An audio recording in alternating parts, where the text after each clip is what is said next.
જય શ્રી સ્વામિનારાયણ। આજના સત્સંગમાં વડતાલમાં ગત વર્ષોની અંદર એક સંપ્રદાયના કહેવાતા વેદાંતાચાર્ય તેઓ શ્રીએ ભરસભાની અંદર મોટા મોટા જ્ઞાનવૃદ્ધ વયોવૃદ્ધ ધર્માચાર્યોની હાજરીની અંદર એવા શબ્દ ઉચ્ચાર્યા કે જે નંદ સંતોને અનુભૂતિ થઈ તે કે શાસ્ત્ર એટલે કે ગોપાળાનંદ સ્વામીની વાત ને ગુણાતીતાનંદ સ્વામીની વાત એનું આડકત રીતે કેવું હતું અને સંપ્રદાયના મુખ્ય જે પ્રબંધો શિક્ષાપત્રી સત્સંગી જીવન અને વચનામૃત તો કે આ બેનો કે કોઈ કે વચ્ચેનો બેની વચ્ચે રસ્તો કાઢી અને આપણે એવું કંઈ કરવું જોઈએ કે જેથી એમ કે બે સાચા ઠરે। એટલે એમનું કહેવાનું એવું હતું કે જે નંદ સંતોને અનુભૂતિ થઈ તે ગોપાળાનંદ સ્વામીની વાત ને ગુણાતીતાનંદ સ્વામીની વાત ને બીજી બધી જે પણ વાતો છે અક્ષરાનંદ સ્વામીની વાત કે નિર્ગુણ સ્વામીની વાતો કે બધી ઘણી વાતો પ્રચલિત છે। એટલે પ્રસંગ એવો હતો કે સંપ્રદાયના વડતાલના મુખ્ય એક કહેવાતા શાસ્ત્રી વેદાંતાચાર્ય હતા અને વ્યાકરણાચાર્ય જે છે તો તેઓ શ્રીએ સમગ્ર પોતે પોતાનું ભણતર સાર્થક કરતાં પરબ્રહ્મ તત્વચિંતન અમને પુસ્તક બહાર પાડ્યું છે। એ પુસ્તકની અંદર સમગ્ર ભગવાન સ્વામિનારાયણ નંદ સંતોના સિદ્ધાંતને લઈ અને એના પ્રમાણભૂત આ જે ગ્રંથ બહાર પાડ્યો અને દરેકને જે કહેવાતા મોટા મોટા સાધુઓ જે ભણેલા હતા તમામને આ ગ્રંથ પહોંચાડ્યો। તો આ ગ્રંથ વાંચીને એનું જે રિએક્શન આવ્યું તો કહેવાતા બીજા જે એક પ્રાઇવેટ ગુરુકુલના આ મોટા વેદાંતાચાર્ય તો જાહેર સભાની અંદર વડતાલની અંદર આવું બોલ્યા કે આપણે જે વાતું જે કલ્પિત વાતું છે બરાબર તો આ જે વેદાંતાચાર્ય વેદાંત ભણેલા છે કેટલા આપણે પ્રમાણ આપ્યા પછી વિસ્તારથી વાત કરીશું તેની પણ એમનું કહેવાનું તાત્પર્ય એવું છે કે જે મૂળભૂત સંપ્રદાયનો પાયો જેનાથી ભગવાન શ્રીજી મહારાજે સ્વયં પોતાની હયાતીની અંદર જે બનાવેલા શાસ્ત્ર જેવા કે પોતે સ્વસ્થ લખેલ શિક્ષાપત્રી અને પોતાની આજ્ઞાથી જ પોતાની હાજરીની અંદર સતાનંદ સ્વામીને જે ત્રિકાલ જ્ઞાન આપ્યું 3 કાળનું એવો મહાપ્રસાદીભૂત સત્સંગી જીવન ગ્રંથ અને વચનામૃત કે જે પોતાની પારાવાણી છે 4 નંદ જેનું સંકલન કરેલું 4 નંદ સંતોએ તો આવા જે મુખ્ય ગ્રંથો છે તેને અનુભૂતિભૂત માનતા નથી અને જે કલ્પિત વાતો જે ગુણાતીતાનંદ સ્વામી અને ગોપાળાનંદ સ્વામીના નામે ઠોકી બેસાડેલી છે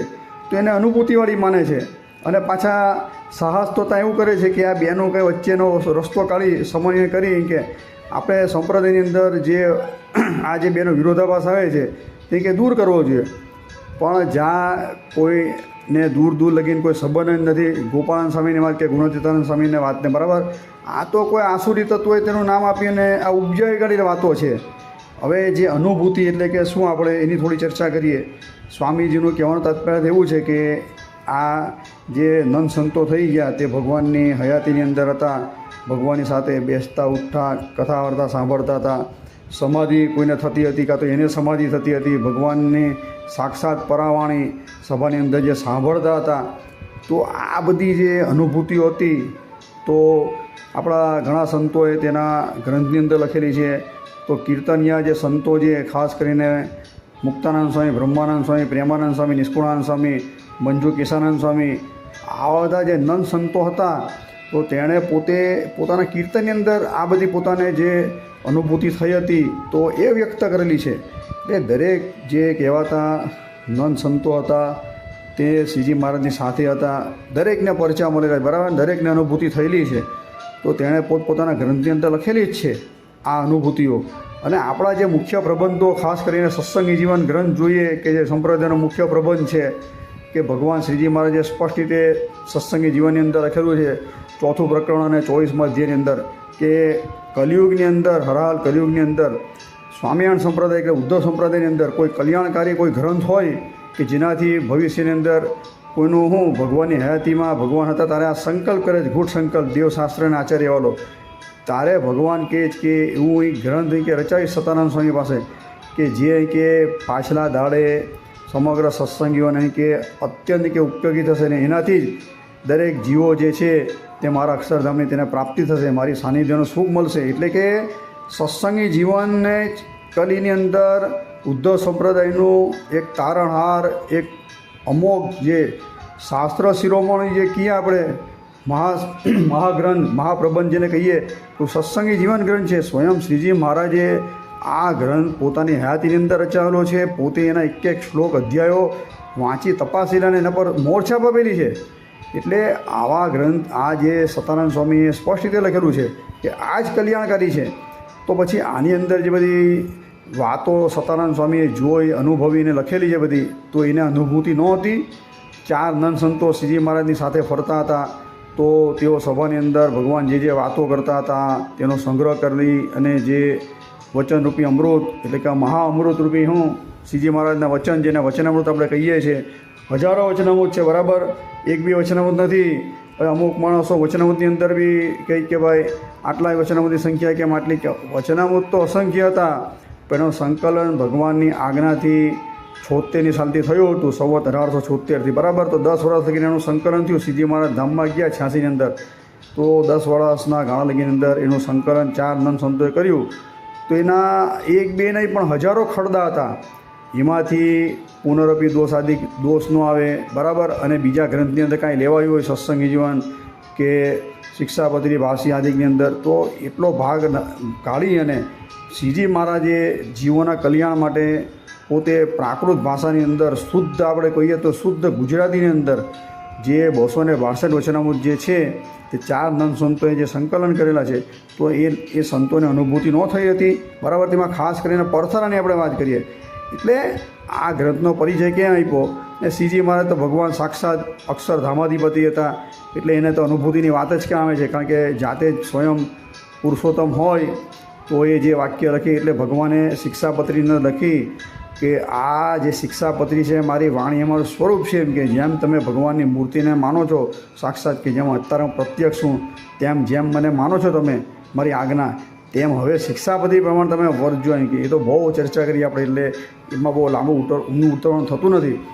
મૂળ વાત પર આવીએ એટલે કહેવાનો તાત્પર્ય એવું છે કે આ બધા નંદ સંતોએ જે શ્રીજી મહારાજની હયાતીની અંદર આ બધા ગ્રંથો બનાવ્યા. ભક્ત ચિંતામણી તો હરિચરિત્રનું સાગરની અંદર લખાયું છે કે શ્રીજી મહારાજની આજ્ઞાથી બનેલો ગ્રંથ છે. અને આપણે ગઢપુરની અંદર લક્ષ્મીવાડી જઈએ તો ત્યાં અત્યારે પ્રસાદીની જગ્યા પણ છે, આપણે જોઈ શકીએ છીએ.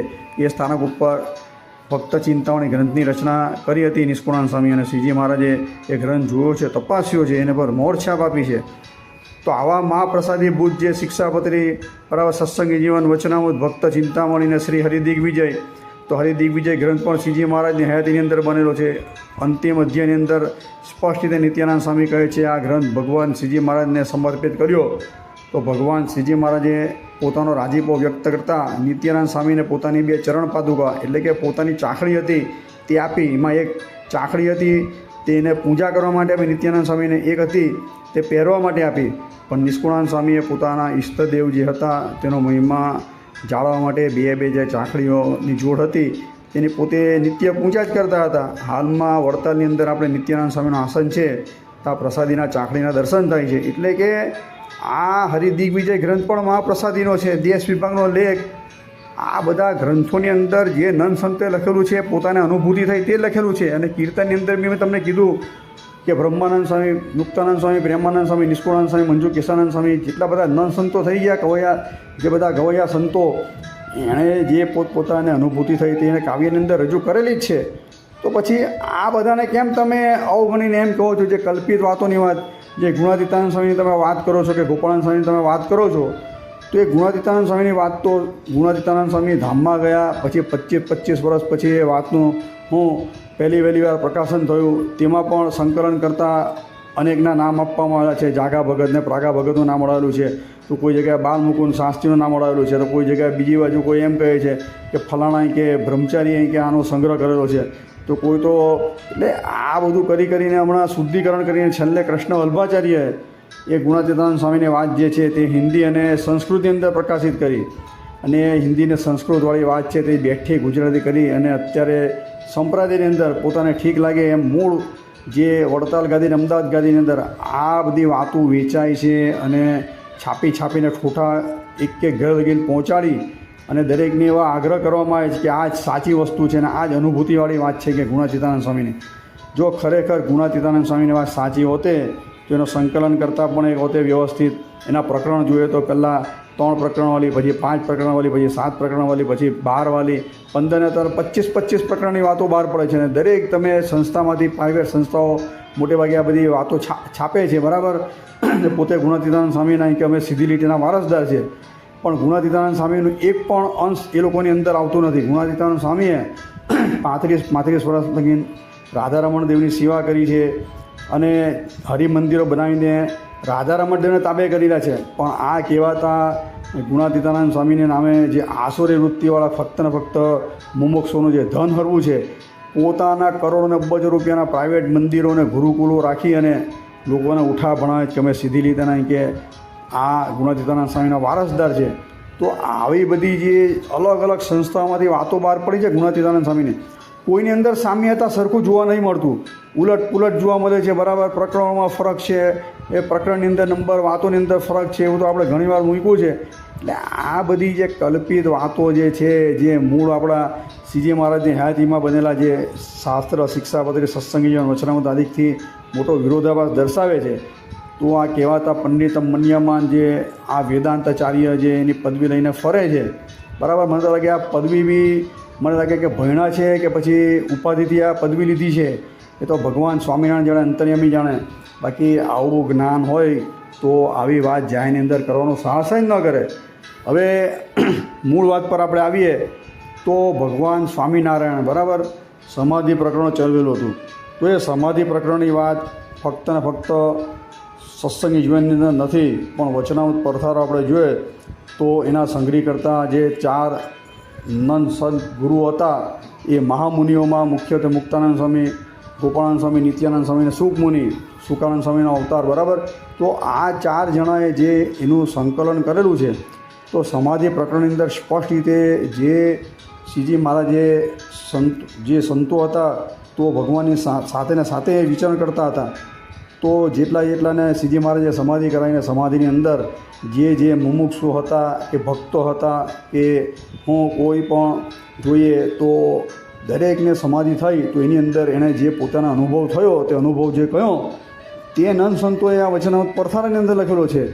અને તે જ વાત આપણે જોઈએ તો સતાનંદ સ્વામી ત્રિકાલદર્શી, બરાબર, ત્યાં સત્સંગી જીવન પ્રકરણ 2 અધ્યાય 5 અને પ્રકરણ 2 અધ્યાય 44, શ્રીનગર એટલે કે અમદાવાદની અંદર જે ભર સભાની અંદર ભગવાને સમાધિ કરાવી, તો એ સમાધિની અંદર જે શું જોયું, કે સમગ્ર વસ્તુ જે છે સતાનંદ સ્વામીએ પોતે જાતે ત્રિકાલદર્શી હોવાથી પોતે સાક્ષાત એનો જોઈને લખી છે. તે છતાં પણ ભગવાન શ્રીજી મહારાજને આ જે ગ્રંથ હતો તે સમર્પિત કરેલો. તો અક્ષર ઉર્દીની અંદર સુખમુનિની હાજરીની અંદર શ્રીજી મહારાજે આ સત્સંગી જીવન ગ્રંથના એક અધ્યાયો, શ્લોકો, પ્રકરણો વાંચી અને મોરછાપ આપી છે અને કીધું છે કે આ ગ્રંથ છે તે જ સંપ્રદાયનું છે. હાલ કલીની અંદર કલ્યાણકારી, મોક્ષકારી કે ગ્રંથ છે. સંત શિરોમણી આપણે કહીએ છીએ એમ ગ્રંથ શિરોમણી કોઈ ગ્રંથ હોય આપણા સ્વામિનારાયણ સંપ્રદાયની અંદર, તો સત્સંગી જીવન છે. કેમ તો આ અતિશયોક્તિની વાત નથી કરતો, કારણ કે એની અંદર ભગવાન સ્વામિનારાયણ લખેલી શિક્ષાપત્રી, તો 4થું પ્રકરણ 44મા અધ્યાયની અંદર સમગ્ર 212 શ્લોકની શિક્ષાપત્રી પણ સતાનંદ સમય અંદર આવરી લીધેલી છે. એટલે એની મહત્તા વિશેષને વિશેષ વધી જાય છે. અને 5મા પ્રકરણના 68મા અધ્યાયમાં 80મા શ્લોકની અંદર જે સતાનંદ સ્વામીને શ્રીજી મહારાજે આજ્ઞા કરી કે આ પ્રાકૃત ભાષાનો ગ્રંથ જે છે વચનામૃત, તેના પર હરિવાક્ય સુધા સિંધુની તમે રચના કરજો. આવી ઘણી વસ્તુની ચર્ચા આની અંદર કરવામાં. એટલે શ્રીજી મહારાજના જે જન્મથી માંડીને અંતર્યાનની તમામ જે લીલાનો વિસ્તારથી ઉલ્લેખ આ સત્સંગી જીવન ગ્રંથની અંદર થયો છે. એટલે જે અનુભૂતિની વાત છે, તો સમાધિની અંદર જે અનુભૂતિ થઈ તે પરથારાની અંદર સંતોએ લખેલી છે. આ સત્સંગી જીવનની અંદર તમને વાત કરી. બીજું પ્રકરણ 5મો અધ્યાય 44મા અધ્યાયની અંદર જે મુમુક્ષુઓ અને ભક્તોને સમાધિ થઈને સમાધિની અંદર જે જોયું, તે સમગ્ર વસ્તુ આ ગ્રંથની અંદર લખવામાં આવી, સત્સંગી જીવન ગ્રંથની અંદર લખવામાં આવી છે. તો એનો આપણે સારરૂપ જોઈએ તો સ્પષ્ટ રીતે જણાય છે કે ગોલોક મધ્ય આવેલા અક્ષરધામને વિશે એમ કે સમાધિની અંદર જે ગયા હતા તે મુમુક્ષુઓએ પોતે સ્પષ્ટ રીતે એમ કે શ્રી કૃષ્ણ ભગવાનને જોયા, રાધા લક્ષ્મી આદિકને જોયા, બરાબર. પછી આ વસ્તુ શ્વેતદીપ કે ગોલોક કે બદ્રિકાશ્રમ દરેક ધામની અંદર ગયા, રમાવૈકુંઠ, મહાવૈકુંઠ, આ બધા દરેકના ઉલ્લેખ થયા છે. દરેકની અંદર ભગવાનને સમાધિની અંદર જેને સમાધિમાં મોકલેલા તેને શું જોયું તેની નોંધ આ વચનામૃત પરથારો અને સત્સંગી જીવન પ્રકરણ 2 અધ્યાય 5 અને 44ની અંદર વિસ્તારથી કરવામાં આવેલી છે. એટલે ધામ અલગ અલગ બતાવ્યા, પણ એના ધામી તો એક જ ભગવાનને બતાવ્યા. બરાબર. એ ધામી શ્રી કૃષ્ણ સ્વયં હતા અને એની સાથે રાધા, લક્ષ્મી, નંદ, સુદન, શ્રીદામા, ગરુડ, વિશ્વક્ષેન આદિ જે પાર્ષદો છે તે પાર્ષદો પણ બધા એક જ બતાવ્યા. એટલે આ બધી વસ્તુઓ ખાસ સમજવાની જરૂર છે. આ બધાને જે અનુભવેલું જ્ઞાન છે તે આ ગ્રંથની અંદર લેવામાં આવેલું છે. જો સત્સંગી જીવનમાં જે 44મો અધ્યાય છે 2:44ની અંદર શ્રીનગરની અંદર મોટા મોટા વેદાંતાચાર્ય, સાંખ્ય યોગના આચાર્ય, જ્યોતિષાચાર્ય દરેક આવીને મીમાંસકો આવેલા હતા. તો એણે જોયું સ્વયં પોતે જે ઓળખતા હતા મુમુક્ષુઓને, તો શ્રીજી મહારાજે જેને સમાધિ કરાવી ત્યારે એ લોકોને ખબર હતી, જે મોટા મોટા વિદ્વાન પંડિતોને, કે આ લોકોને શાસ્ત્રનું કંઈ જ્ઞાન નથી, શાસ્ત્રથી અજ્ઞાન છે આ લોકો. તો પણ સમાધિ સાચી કે ખોટી જોવા માટે તે લોકોએ હાથમાં બળબડતા દેવતા મૂકેલા, કે કોઈએ હાથમાં છરીના કાપા મૂકીને તપાસ કર્યો તો લોહીની ટીસ્યુ ફૂટેલી, આ ફૂટેલી. તો પણ જે સમાધિ જો ખોટી હતે તો એ ભક્ત જાગૃત થતે. જો સમાધિ પાખંડ હતે તો જે આવું પરીક્ષા કરાવેલી તો એ લોકો મુમુક્ષુ હતે તો એ સમાધિમાંથી નિશ્ચય કે ઉઠતે, પણ આવું કંઈ થયું નહીં. કેટલા જે નાડી વૈદ હતા તેણે જોયું તો નાડી પ્રાણ પણ સંકેલાઈ ગયા હતા. બરાબર. માણસ કે સબવત એટલે કે મૃત્યુ અવસ્થા જેવી કે એની હાલત હતી. એટલે આ રીતે શારીરિક બધી સ્થિતિ પણ જોઈ હતી આ લોકોએ. અને જ્યારે સમાધિમાંથી બહાર આવ્યા ત્યારે વિદ્વાનોએ તેમને પૂછ્યું કે તમે સમાધિમાં શું શું જોયું? ત્યારે દરેકે પોતે જે જોયેલું વર્ણન કર્યું. ત્યારે જે મોટા મોટા પંડિતોએ આશ્ચર્યચકિત થઈ ગયા કે આ લોકોએ કોઈ દિવસ ગ્રંથ નથી વાંચ્યા, સાંભળ્યા, તો આ જે બધું જોયું તો આ તો સમગ્ર વસ્તુ શાસ્ત્રની અંદર મળતું આવે છે. તારે તે પંડિતોને શ્રીનગરની અંદર, અમદાવાદની અંદર ભગવાનનું સમાધિ પ્રકરણ હતું, તેમાં સાચી પ્રતીતિ આવી. ભગવાન શ્રીજી મહારાજની આરતી બોલે. બરાબર. એના શ્લોકો પણ સંસ્કૃતની અંદર લખવામાં આવેલા છે. આ બધા કહેવાતા જે મીમાંસકો ને સાંખ્ય ને યોગ ને વેદાંતાચાર્ય ને જ્યોતિષાચાર્ય બધા હતા, તે મળીને ભગવાનની આરતી ઉતારી, ભગવાનની સ્તુતિ કરીને ભગવાનને પગે લાગીને બોલ્યા કે અત્યાર લગીને તમે એમ સમજતા હતા કે ધામ અલગ છે, ધામના ધામી અલગ છે, એના પાર્ષદો અલગ છે. એમ કરીને અમે આ બધા જે કહેવાતા બીજા સંપ્રદાયના કે બીજા ભગવાનને માનનારા ભક્તો, તેની આગળ અમે શાસ્ત્રનું બળ બતાવી અને તેને પરાજિત કરી અને અમે ખૂબ આનંદમગ્ન થતા હતા. પણ ખરેખર હવે અમને અમારી ભૂલ સમજાય છે. એમ કે ભલે ધામ તમે અલગ બતાવ્યા, પણ એની અંદર રહેલા ધામી એક જ છે, એની અંદર રહેલા પાર્ષદ પણ એક જ છે. એમ કે આ બધી અનુભૂતિની વાત છે. બરાબર. આ સત્સંગી જીવનની અંદર લખવામાં આવી છે, કે આ વચનામૃત પરથારાની અંદર લખવામાં આવી છે. તો આ કહેવાતા વેદાંતાચાર્ય મહાનુભાવ આના વાંચ્યું નહીં હોય તો સત્સંગી જીવનની કથા પણ કરે છે.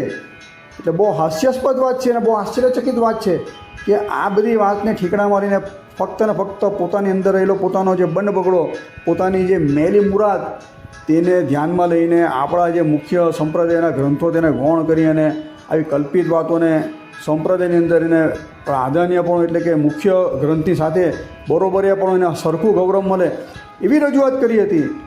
અલા કોઈ અભણ માણસ રજૂઆત કરે તો એ તો માની શકાય, પણ આવો ભણેલો માણસ અને તે બી વિદ્વાન, અને પાછો એની ઉંમર બી ખાસી છે, વર્ષોથી અહીંયા મૂળ સંપ્રદાયની અંદર છે, પણ પ્રાઇવેટ ગુરુકુળો હાંકે છે આ બધા. એટલે આ લોકો પર બહુ મોટી દયાજનક પરિસ્થિતિ ઊભી થઈ ગયેલી હાલની અંદર, કે ભગવાન શ્રીજી મહારાજ કે આ લોકોના સુકૃત ઉદય થયા હોય તો સાચી વસ્તુનું જ્ઞાન એ લોકોને આપે. બરાબર.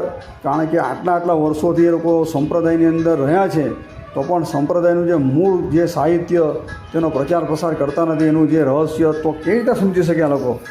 આની પાછળનો મૂળ જે કહીએ તો બંધ આશ્રય એનો શું છે કે આ બધી વાતો છે તેને જે મૂળ સંપ્રદાયના સત્સંગી જીવન વચનાઓ શિક્ષાપતિ સાથે તેનું સરખું સમાનપણું રાખીને તેનું ગૌરવ વધારવાની વાત કરી. એ તો કદાપી બને નહીં. કારણ કે જ્યારે વાતો પહેલી વાર બહાર પડી ત્યારે વડતાલના ગોવર્ધન શેઠે એને નોટિસ ફટકારી હતી અને વાતોને કલ્પિત કીધી હતી. બરાબર.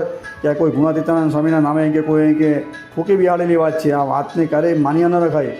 આનંદ પ્રસાદજી મહારાજની આજ્ઞાથી બોચાસનબનો અતીત ઇતિહાસ વાંચો તો દરેક વાતો છે તે ખોટી સાબિત કરેલી છે, શાસ્ત્રથી વિરુદ્ધ છે.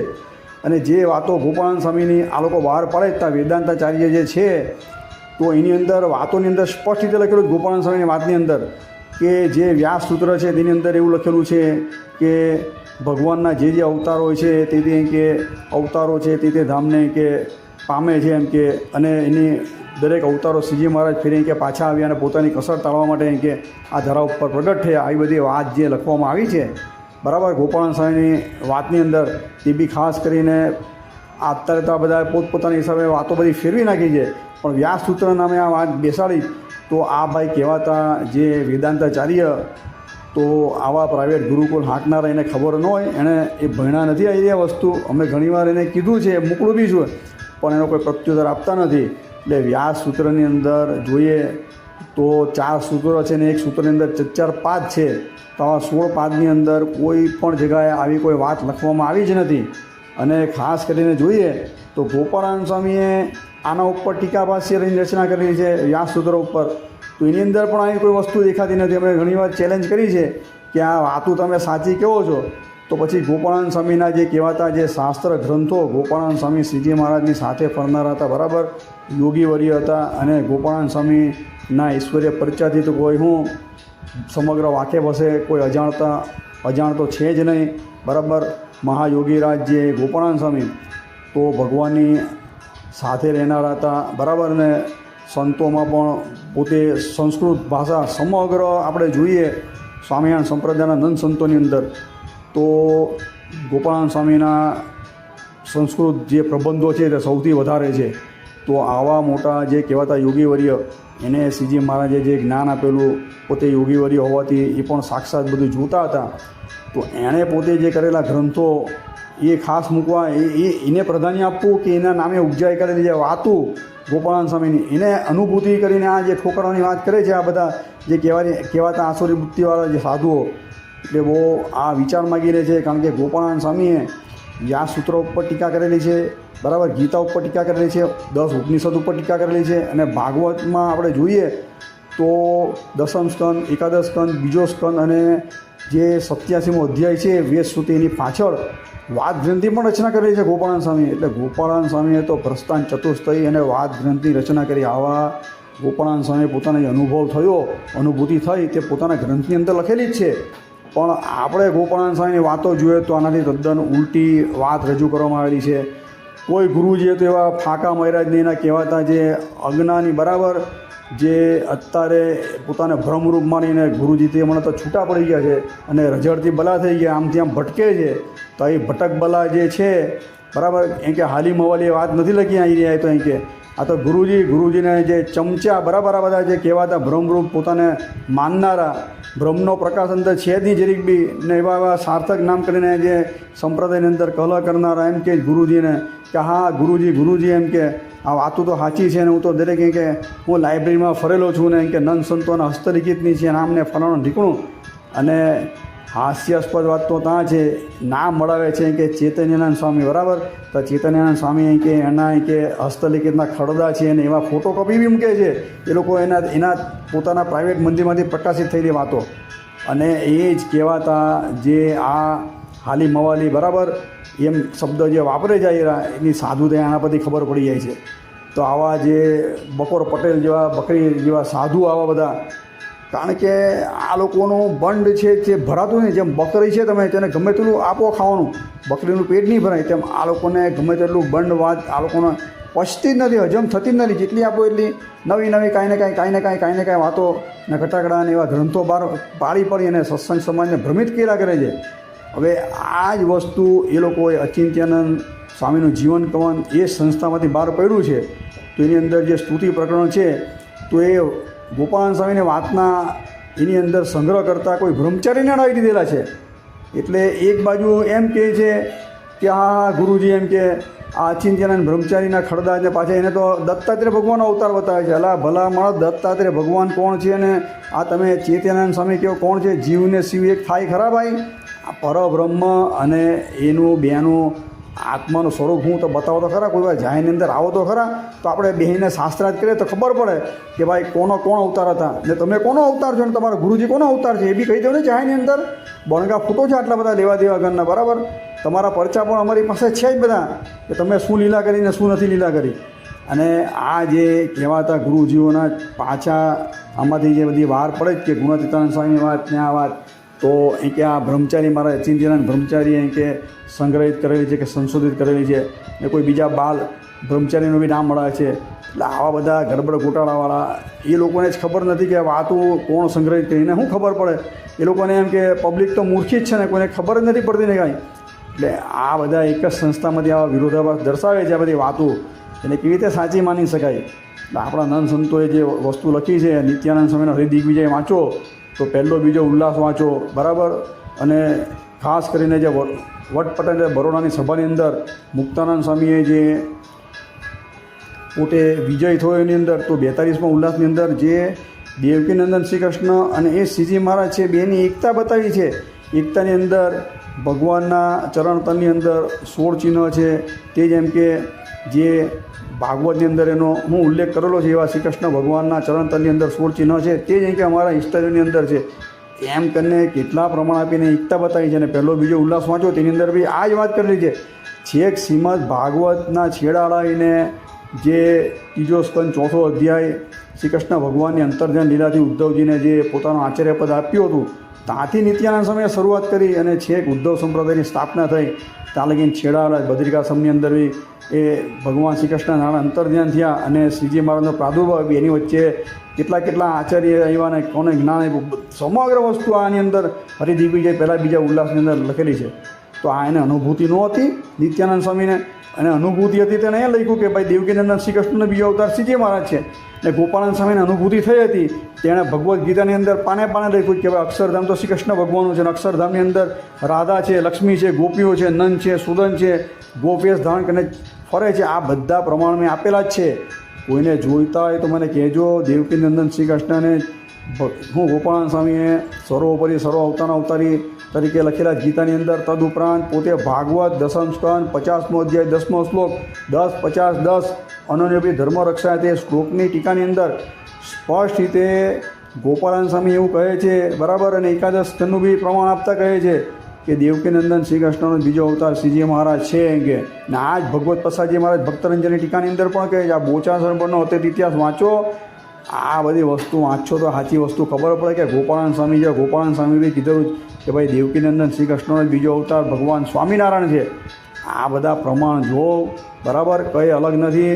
આ ગોપાળાનંદ સ્વામીને આવવાની આવતા ઘણા પ્રમાણ છે બધા, બહુ વિસ્તાર ભયથી એ બધા ઘણા પ્રમાણ આપતો નથી.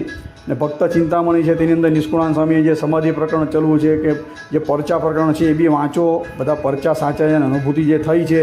અને પછી છેલ્લે પોતે 159મા પ્રકરણની અંદર ગોલોકધામનું વર્ણન કરેલું છે, બરાબર. એ ગોલોકધામના વર્ણનની અંદર બી લખે કે આ ધામ જે છે એની મધ્ય અક્ષરધામ આવેલું છે. ને આ જ ઉદ્ધવ સંપ્રદાયના આશ્રિતને પ્રાપ્ત છે. ને એ ધામને કોણ પ્રાપ્ત કરે? તો જે નરનારાયણ આદિ જે ભગવાનના અવતારો છે કે શ્રીજી મહારાજ છે, એનું ભજન ઉપાસન કરો તો આ ધામની પ્રાપ્તિ થાય, એવું બી સ્પષ્ટ રીતે લખેલું છે. અને 162મા પ્રકરણની અંદર તો સ્પષ્ટ રીતે લખેલું કે શ્રીજી મહારાજ પોતે પોતાનો દેહ ત્યાગ કરીને ગોલોકધામની અંદર ગયા. કરી કાજ મહારાજ મોટા ગયા ગોલોક, આવા શબ્દ નિષ્કુળાનંદ સ્વામીએ વાપરેલા છે, બરાબર. તો એને અનુભૂતિ નહોતી થયેલી નિષ્કુળાનંદ સ્વામીને. એટલે આ બધા અનુભૂતિવાળા વાક્ય જ છે. ભક્તિ માતા જ્યારે ભગવાન બાલ ઘનશ્યામનો પ્રાદુર્ભાવ થાય ત્યારે 10મ સ્કંદની દરેક લીલા ઉદ્દેશીને ભગવાનને હાથ જોડીને કે આ તમે જ છો એમ કે. આ ભક્ત ચિંતામણીની અંદર વાંચજો તમે, બરાબર. તમને બધા પ્રમાણ આપું છું. સત્સંગી જીવનના પ્રમાણ તો એટલા બધા છે કે ગણતા ઘણા એવા નથી. એટલે એને આ કોઈ મૂર્ખાઓ માનવા તૈયાર નથી. એટલે હું વિસ્તારથી એમાં ઉતરતો નહીં ઊંડો. સત્સંગી જીવનની વચનામૃતને મુખ્ય માનતા હોય તો વચનામૃત પરથારો વાંચો. ગોલોકની મધ્ય અક્ષરધામ, તેમાં શ્રી કૃષ્ણ ભગવાન કીધા, રાધા લક્ષ્મી કીધી, બરાબર. નંદ સુદનાથી 500 કીધા, દરેક વસ્તુ આવે છે. ગોલોક મધ્ય અક્ષરધામ છે, એની અંદર કૃષ્ણ છે, બરાબર. રાધા લક્ષ્મી પણ છે ને છે, સ્ત્રી છે જ, બરાબર. આ લોકો અમુક કહેવાતા જે વૈખરીવાણીવાળા સ્ત્રીને નથી માનતા. અલા ભલા માણસ, વાસુદેવ મહાત્મ્ય ગ્રંથ વાંચો. 16મો 17મો અધ્યાય ભગવાન વ્યાસના વચન પર જેને હું શ્રદ્ધા નથી, ભગવાન શ્રીજી મહારાજે ગઢડા મધ્યના 6મા વચનમાં પાપીસ્થ અને મહાનાસ્તિક કીધો. ભગવાન વેદ વ્યાસે પણ ગોલોક આવેલા અક્ષરધામ, ગોલોક મધ્ય અક્ષરધામની અંદર સ્પષ્ટ રીતે ઉલ્લેખ કર્યો. 18:6 વાંચી લેજો. અધ્યાય 18માં 6ઠ્ઠો શ્લોક. અક્ષરધામના દિવ્ય સિંહાસન પર રાધા લક્ષ્મી સહિત જ વાસુદેવ ભગવાન બિરાજમાન છે. આ બધા અનુભૂતિવાળા જ વાત છે ભાઈ, અનુભૂતિની જ વાત છે બધી, બરાબર. કોઈ કલ્પિત વાત નથી. 3 પ્રકારના પ્રમાણ આપણે આગલા વિડીયોની અંદર કીધા, બરાબર. પ્રત્યક્ષ પ્રમાણ, બીજું અનુમાન પ્રમાણ અને ત્રીજું શાબ્દ પ્રમાણ. આ 3ની અંદર જે શાબ્દ પ્રમાણ એટલે જે શાસ્ત્ર પ્રમાણ, વેદ પ્રમાણ છે તે જ મુખ્ય મનાય છે. ભગવાન શ્રીજી મહારાજને અભિષ્ટાંત શાસ્ત્ર હતા. તે બી વેદ છે તે ભગવાને બ્રહ્માજીને ઉદ્દેશીને કીધેલા, એટલે વેદ છે તે પણ પ્રમાણ રૂપ છે. બરાબર, વેદ જ મુખ્ય પ્રમાણ કીધા છે. હિન્દુ સંસ્કૃતિનું સનાતનનું મુખ્ય વેદ જ છે, એનું કોઈ મૂળ હોય તો. એટલે ભગવાને અભિષ્ટાશાસ્ત્રની અંદર 4 વેદને કીધા. એ જ વાત વડતાલના 18મા વચનની અંદર છે. સત્સંગી જીવન બીજું પ્રકરણ 37મા અધ્યાયમાં બી 8:4ની અંદર આ આવે જ, વેદ આવે જ. પછી આપણે જોઈએ તો વ્યાસ સૂત્ર એ ભગવાન વેદ વ્યાસે સ્વયં શું છે, જે સૂત્ર જે ઉપનિષદની અંદર વિરોધાભાસ દર્શાવતા હતા, ભેદ અભેદ ને ઘટક સ્તુતિ આદિકના સમન્વય કરીને આ જે બધા સૂત્ર બનાવેલા છે, બરાબર, એ છે એ બી પ્રસાદીનું છે. એના પર આપણા કહેતા ગોપાળાનંદ સ્વામી અને મુક્તાનંદ સ્વામીએ ટીકા કરેલી છે. તો શું એ લોકોને અનુભૂતિ નહોતી મુક્તાનંદ સ્વામી અને ગોપાળાનંદ સ્વામી તે લખેલી છે ટીકા? તો આ ગ્રંથ નથી, આને ન વંચાય. બરાબર. પછી ગીતા છે તે ભગવાન શ્રી કૃષ્ણ નારાયણે સાક્ષાત અર્જુનજીને ઉદ્દેશીને કીધી છે, ને એનો સંગ્રહ કરતાં કોઈ અવર નથી. અમુક માણસ કહે છે કે એ તો કૃષ્ણ ભગવાને કીધી અને અર્જુનજીએ સાંભળી, કારણ કે લખનાર તો કોઈ બીજું છે. પહેલાં બીજું નથી, ભગવાન વેદ વ્યાસ છે સ્વયં. વડતાલો 18મું વચન વાંચી લેજે ભાઈ. બરાબર, અમુક માણસો ખોટા આવી રીતે લોકોના મગજની અંદર ખોટા ભૂસા ભરાવે છે. સંગ્રહ કરતાં પણ ભગવાન વેદ વ્યાસ જ હતા, સ્વયં ભગવાન હતા સાક્ષાત. આ જે 15 અવતારની વાત કરે છે વાસુદેવ મહાત્મ્યની અંદર, તેમાં ભગવાન વેદ વ્યાસ બી સાક્ષાત ભગવાનનો અવતાર જ છે. અત્યારે કલિકાલની અંદર પ્રગટ થયા છે. તે ભાગવત ગ્રંથ છે, સમાધિવાળો ગ્રંથ છે. એના પર આ ગોપાળાનંદ સ્વામી આદિ કે ટીકા કરી, ભગવત પ્રસાદજીમાં ટીકા કરી, મુક્તાનંદ સ્વામીએ બધા પોતાને જે અનુભૂતિ થઈ કેટલા ગ્રંથો બનાવેલા છે એના પર ટીકા થઈ. આ બધા અનુભૂતિવાળા ગ્રંથો જ છે. એટલે આ બધા પરમ પ્રમાણરૂપ જ છે. જેટલા નંદ સંતોએ મુખ્યત્વે આ બધા ગ્રંથો બનાવેલા છે. શ્રીજી મહારાજને અભિષ્ટ જે 8 શાસ્ત્ર તે બી આપણા સંપ્રદાયની અંદર બધા ટીકા સાથે મળે છે. તો આ જ અનુભૂતિવાળાને સાચા ગ્રંથ છે. બાકી કોઈ એવો દુરાગ્રહ સેવતો હોય કે આ વાતો સાચી ગોપાળાનંદ સ્વામી અને ગુણાતીતાનંદ સ્વામી અનુભૂતિવાળી, એ તો ભીત ભૂલિયા જેવી વાત છે. બરાબર, ધામ નહીં પણ ધક્કા મળશે.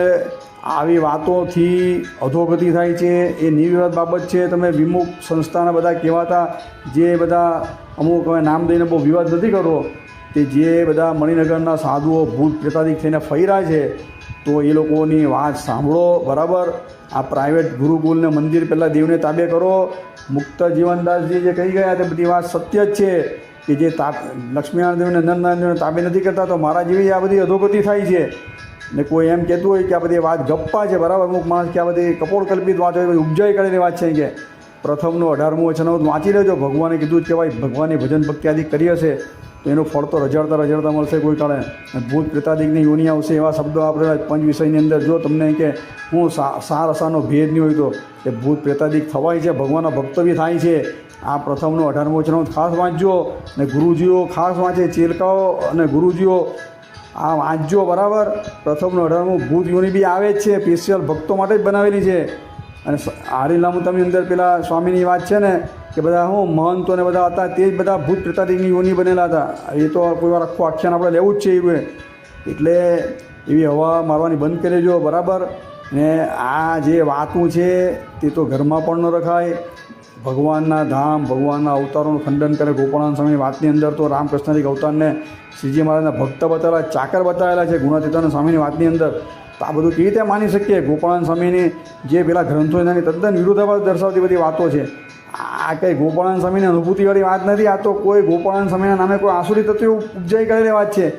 આવી દરેક નંદ સંતોની બધી ચરિત્રવાળી વાતો છે, અક્ષરાનંદ સ્વામીની વાતો કે નિર્ગુણ સ્વામીની વાતો, એની અંદર આ લોકોએ આસુરી તત્વોએ આવા 20 રૂપિયા થોડી વાતો એ બધી ઘુસાડી દીધી છે કે એણે કરીને સમગ્ર ભગવાને વચનામૃતમાં દ્રષ્ટાન આપ્યું કે અતિ સારું દૂધ હોય એની અંદર 2 ટીપા અહીં કે જો અહીં કે ઝેરના પડે તો આખું જે દૂધ છે અમૃત તુલ્ય છે. બરાબર, સુખ આપનારું છે. તો પણ 20ના 2 ટીપા અંદર પડ્યા ઝેરના તો આખું દૂધ છે તે તમારો પ્રાણ હરી લેવું છે. માટે ભગવાનના અમુક જે ગ્રંથો, જે અક્ષરાનંદ સ્વામીની વાત, અદ્ભુતાનંદ સ્વામીની વાત, બરાબર, કે પછી બધી ઘણી એવી વાતો છે તેની અંદર ભગવાનના ચરિત્ર સારા છે, પણ સાર અસારનો વિવેક નહીં રાખે તો અસુરોએ આ બધી વાતો ગાલીને એ મૂળ જે કહેવાતા ચરિત્રોની અંદર પણ આવું આસુરી તત્વોએ છેડછાડ કરેલી. હાલમાં અદ્ભુતાનંદ સ્વામીની વાતની અંદર પણ બહુ મોટા ફેરફાર કરી નાખેલા. મૂળ જે કહેવાતા અદ્ભુતાનંદ સ્વામી જે છે, જેની પરંપરાની અંદર અદ્ભુતાનંદ સ્વામીની પછી ઘનશ્યામ સ્વામી અને ઘનશ્યામ સ્વામી પછી શાસ્ત્રી હરિજીવનદાસજી, એની સંશોધિત વાતોની અંદર પણ આજે મૂળ વાતો કરીને ઉપાસનાની અંદર મોટા ફેરફાર થઈ ગયા છે, બરાબર. એની ચર્ચા વિચારણા આપણે કરવાની છે ટૂંક સમયની અંદર શાસ્ત્ર પ્રમાણ લઈને. એટલે આવી બધી વાતો વાંચો તો ખાસ ધ્યાન રાખજો. એની અંદર આવી રીતે ખોટા વીજ ભરાવી દેવામાં આવેલા છે, પાછળ એક ક્ષેપક થયેલી બધી અમુક બધી વાતો છે. એટલે અમે એને ના પાડીનું કારણ મુખ્ય આ છે. એના કરતાં મૂળ સંપ્રદાયના જે ગ્રંથો છે એ વાંચવા. જો ભગવાન શ્રીજી મહારાજની આજ્ઞાથી શિક્ષાપત્રી ઉપર સતાનંદ સ્વામીએ શિક્ષાપત્રી અર્થદીપિકાની રચના કરી. લગભગ 33-34 દિવસના ગાળાની અંદર શ્રીજી મહારાજે પોતે જ્યારે આ ગ્રંથ પોતાને સમર્પિત કર્યો સતાનંદ સ્વામીએ ભર સભાની અંદર, તો માથા પર 2 હાથ મૂકીને એક હાર પહેરાવીને પોતાનો રાજીપો વ્યક્ત કરતાં કીધું કે મારા હૃદયનો રદગત અભિપ્રાય છે ત્યાં ગ્રંથની અંદર આવ્યો. તો આ કહેવાતા મહાનુભાવોને આટલી ખબર નથી પડતી કે અર્થદીપિકા છે તે જ ભગવાનનો રદગત અભિપ્રાયવાળું છે. એના મૂળ શ્લોક વાંચીને એ પ્રમાણે ટીકા કરો. અમુક કહેવાતા ગુરુજી હમણાં આના પર કથા વાર્તા કરી, તેમાં વાતુના પ્રમાણ લાવ્યા આ લાવ્યા ને આરા ભલા માણસ પેલી ગઈ ભેંસ પાણીમાં તેમ પોતે જે રુચિ હતી તેની અંદર પેલો ગીંગો તેમ 2 ગોળી નાકમાં ઘાલી ના નિષ્કુળાનંદ સ્વામી કે પ્રમાણે આ લોકો વાતના એટલા રસિયા થઈ ગયા કે સતાનંદ સ્વામી જેવા સતાનંદ સ્વામી અને શ્રીજી મહારાજે પોતાનો રદગત અભિપ્રાય કીધો. એવી અર્થદીપિકાની અંદર આ બધી ખોટી કલ્પિત વાતોના દ્રષ્ટાન આપી અને પોતાના મલકલ્પિત સિદ્ધાંતો સતાનંદ સ્વામીના નામે ઠોકી બિહારવાની ગણતરી કરી હતી. આવું બધું તો બહુ ચાલે છે સંપ્રદાયની અંદર. એટલે મુમુક્ષો ચેતી જજો. અને આવા બધા અનુભૂતિવાળા જે કહેવાતા ગુરુજીઓ, બરાબર, પ્રાઇવેટ ગુરુકુળ મંદિરવાળાથી 100 યોજન દૂર ચાલજો તો કલ્યાણ થશે. અન્યથા બરાબર ધામને પણ ધક્કા મળશે. આપણા મૂળ જે અત્યારે શિક્ષાપત્રીનો 200 વર્ષનો મોટો ઉત્સવ ઉજવવાનો છે, તો શિક્ષાપત્રી એ જ આપણું અંતિમ લક્ષ્ય હોવું જોઈએ. જે આપણા ઈષ્ટદેવ ભગવાન છે, તો શિક્ષાપત્રી ઉપર જે 3 ભાષ્ય મુખ્ય થયેલા છે, શિક્ષાપત્રી અર્થદીપિકા, શિક્ષાપત્રી ભાષ્ય અને શિક્ષાપત્રી ભાષ્ય પર જે ટીકા થયેલી છે, એ વાંચો, વિચારો. ભગવાનની વાણી છે એની અંદર તમને કાંઈ નવું વિશેષ જાણવા મળશે. એમાંથી જ તમારું કલ્યાણ થશે. બાકી આવી બધી જે અનુભૂતિવાળી બધી આસુરી તત્વોએ બેસાડેલી ગોપાળાનંદ સ્વામી કે ગુણતીર્થાનંદ સ્વામી બધી વાતો વાંચશો તો બહુ મોટો ભીત ભૂલ્યા જેવી વાત છે, બરાબર. પ્રવચને વિરામ આપીએ. અસ્તુ. જય શ્રી સ્વામિનારાયણ.